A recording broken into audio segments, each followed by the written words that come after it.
انسان ہمت ہار سکتا ہے، انسان سوچ سکتا ہے کہ میں کیسے چلوں اس راستے پہ، کیونکہ کہیں رکاوٹیں آئیں گی، کہیں خاندان والے کھڑے ہو جائیں گے، کہیں کوئی اور لوگ مخالفت میں، تم کیا بن گئی ہو، تم کیا ایکسٹریم ہی ہو گئی ہو، تم نے کیا یہ شروع کر دیا ہے، بس کرو، بس رہنے دو یہ چیزیں. بہت سارے لوگ ایسی باتیں کریں گے. تو اس کے اندر ہمت نہیں ہارنی، بلکہ کیا دیکھنا، وہ انعام یافتہ لوگ نظر آ رہے ہیں نا، جیسے سمجھے کہ ایک راستہ ہے، اس میں آگے آگے بہت زبردست پیارے لوگ، خوبصورت لوگ، بادشاہ جا رہے ہیں، اور آپ کہتے ہیں یہ بادشاہوں کا راستہ ہے، میں بھی بادشاہ بن جاؤں گا جب میں اس راستے پہ چلوں گا، میں بھی شہزادی بن جاؤں گی اس راستے پہ چلوں گی. اللہ تعالیٰ نے دکھائے وہ دیکھو انعام یافتہ لوگ، ان کو میں نے کتنے بڑے بڑے اعزاز دیے ہیں، تم بھی اس راستے پہ چلو گے، تم بھی یہ بن جاؤ گے.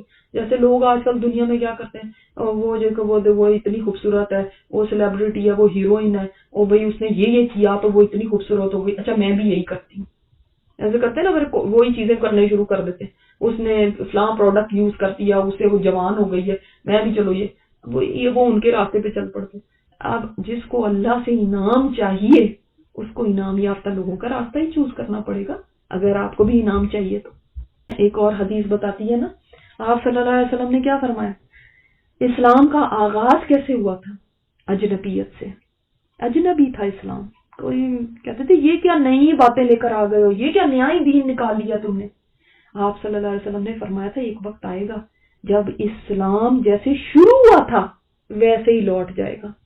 یعنی اسی طرح پھر لوگ کہنا شروع ہو جائیں گے یہ کیا تم نے شروع کر دیے، یعنی جیسے ان کو اسلام کا پتہ ہی نہیں، اسلام میں یہی تو سب چیزیں ہیں اور تم کہہ رہے یہ کیا تم نے شروع کر دیا.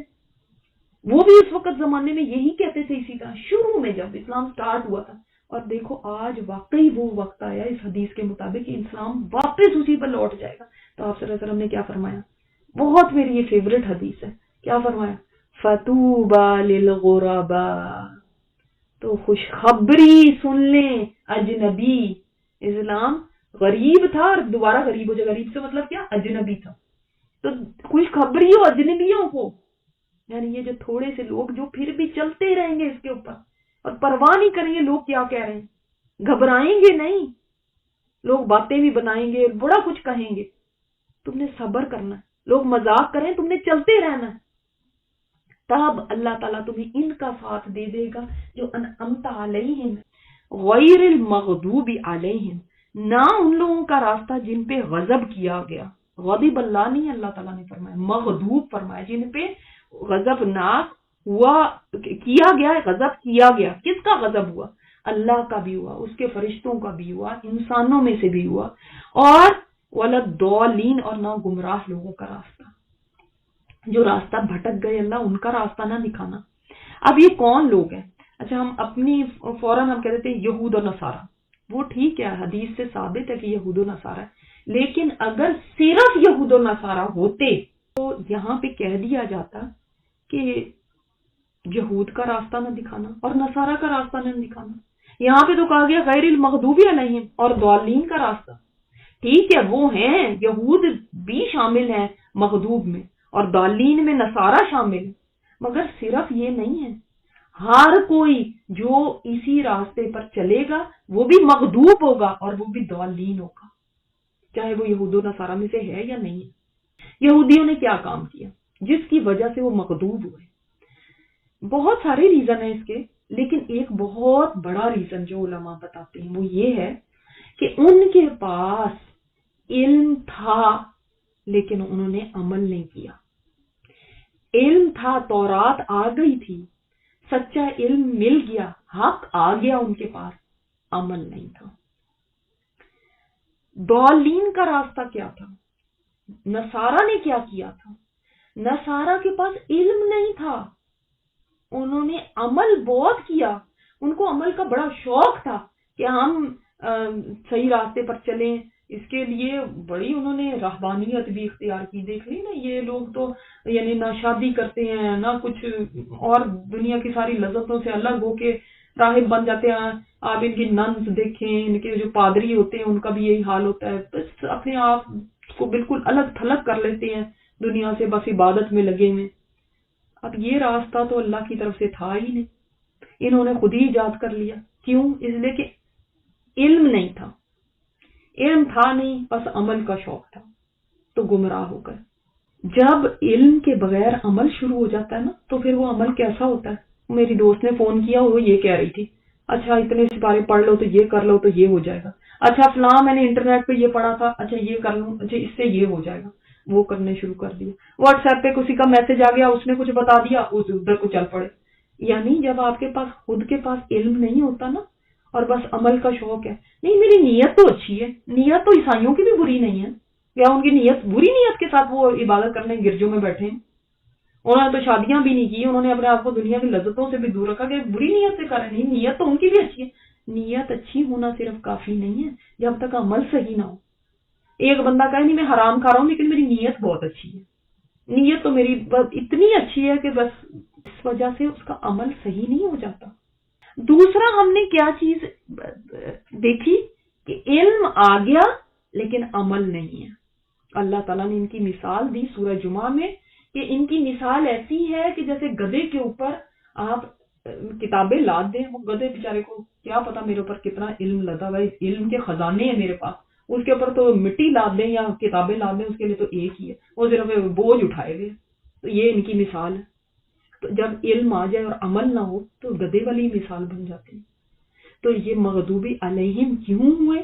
اس لیے علم تھا، عمل نہیں تھا. تو اگر ہم علم جب لے لیں، جیسے اب ہم علم کے راستے پر روانہ ہو گئے، تو اس کے بعد اگر عمل نہیں کیا تو یاد رکھیں یہ چیز دل کو سخت کر دیتی ہے. اور جب دل سخت ہو جاتا ہے پھر کوئی بات اثر ہی نہیں کرتی اور پھر انسان اللہ کے غضب کا شکار ہو جاتا ہے. تو یہ بات کہہ کے دامن جھاڑ کے اٹھ نہیں جانا چاہیے. بس یہ تو یہود و نصارہ کے بارے میں، ہم تو اسے ویسے ہی فارغ ہیں، تو ہم نے تو یہ کہہ دیا کہ یہود و نصارہ کا راستہ نہ دکھانا. بس جو بھی علم لے کر عمل نہیں کرے گا وہ بھی مغضوب ہو جائے گا. جو بھی عمل کرے گا علم کے بغیر وہ بھی ضالین ہو جائے گا. کہ یہود و نصارہ کا راستہ نہ ہمیں دینا. لیکن ہم نے اپنے طور طریقے وہی رکھے، لباس وہی کیے، پہننا اوڑھنے سے لے کے کھانے پینے سے لے کے ہر طرح میں ان کو بس کاپی کیا. ایک ہوتا کہ کسی کا لباس ہی وہ ہونا، وہ الگ بات ہے، لیکن ہر چیز میں ہماری کیا کوشش ہے کہ بس ہم ان کے جیسے بن جائیں. جبکہ نماز میں ہم کیا کہہ رہے ہیں؟ اللہ ان کا راستہ نہ دینا ہمیں. یاد رکھیے اللہ ہدایت اسی کو دیتا ہے جو ہدایت چاہتا ہے. ٹھیک ہے، اگر میں دعا اپنے لیے کر رہی ہوں کہ اللہ مجھے ہدایت کا راستہ دے دے، لیکن میں کوئی انٹرسٹڈ نہیں ہوں اس کے اندر کہ میں اس راستے پر آؤں جو انمتا علیہم کا راستہ ہے، بلکہ وہ راستہ تو مجھے بہت ہی عجیب لگتا ہے، بہت بیکورڈ ہے، بہت ہی ایکسٹریمسٹ کا راستہ ہے. ہائے ہائے ہائے، یہ کیسے لوگوں کا راستہ ہے؟ بس نماز وغیرہ پڑھ لوں گی اتنا کافی ہے، میں نہیں یہ کام نہیں میں کر سکتی. اب یہ کیا ہم اتنے بیکورڈ ہو جائے؟ اگر آپ کی ذہن یہ ہے تو پھر کیا مانگ رہے ہیں ہم؟ کیا ہم ہر وقت یہ گردان لگائیں گے اہدنا الصراط المستقیم، صراط الذین انعمت علیہم؟ ہمیں تو پسند ہی نہیں ہے وہ راستہ.